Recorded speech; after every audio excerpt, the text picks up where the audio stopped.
시청자 여러분 안녕하십니까? 이데일리엔 성주원입니다.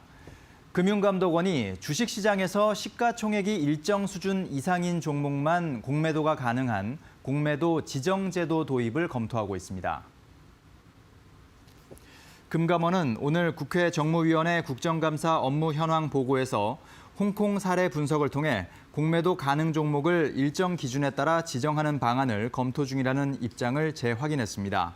금감원은 소형주에 대한 공매도 제한이 필요하며 이러한 제도 도입에 대해 금융위원회와 지속적으로 협의하고 있다고 설명했습니다. 일각에서는 공매도 일부 제한이 이루어질 경우 외국인 자금 이탈 등 국내 자본시장에 부정적 영향이 나타날 수 있다는 우려도 나오고 있습니다. 올해 3분기 한국에 대한 외국인 직접 투자 FDI가 3분기 기준으로 역대 최대치를 기록했습니다.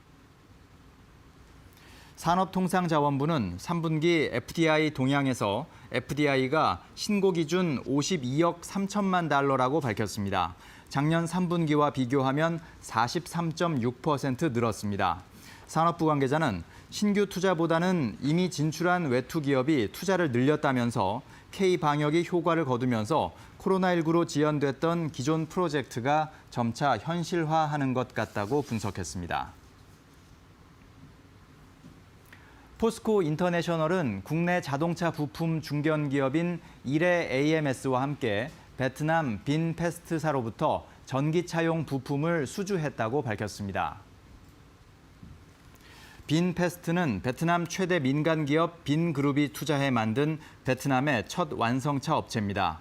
포스코 인터와 이레 AMS는 배터리 전기차에서 구동축 역할을 하는 부품인 하프 샤프트를 내년 중 공급합니다. 공급 물량은 전기차 약 10만 대 분입니다.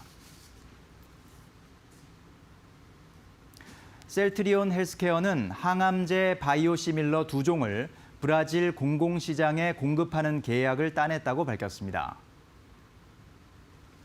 셀트리온 헬스케어는 다수의 글로벌 제약사들이 참여한 브라질 연방정부 트라스투주맙 입찰에서 유방암 치료제 바이오시밀러 허주마 수주에 성공했습니다.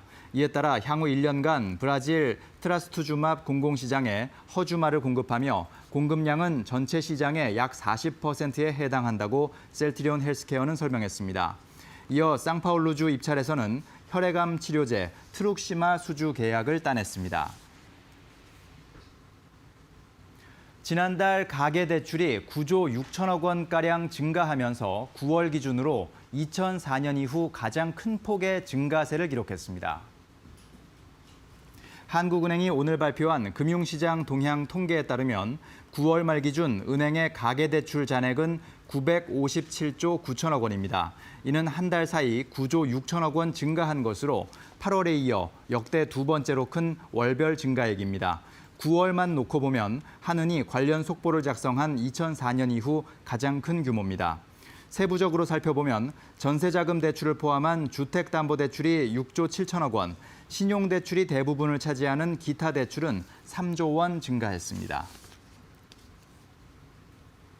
법정 최고금리를 연 24%로 제한한 지 2년 이상이 지났지만 여전히 이를 넘어서는 고금리 대출액이 약 8,300억 원에 이르는 것으로 나타났습니다. 국회 정무위원회 소속 더불어민주당 전재수 의원이 금융감독원에서 제출받은 자료에 따르면 올해 상반기 기준 법정 최고금리 연 24%를 초과한 대출금은 8,270억 원에 이릅니다. 전재수 의원은 저신용 취약계층의 고금리 대출 부담을 낮추기 위해 법정 최고금리를 인하했지만 오히려 서민들이 많이 이용하는 제2금융권에 초과 대출액이 남아 있었다며 현재 법정 최고금리 제도 현황은 물론 그 효과에 대해서도 전반적인 조사가 필요하다고 말했습니다. 지금까지 이데일리엔 성주원이었습니다. 이어서 간추린 소식 전해드립니다.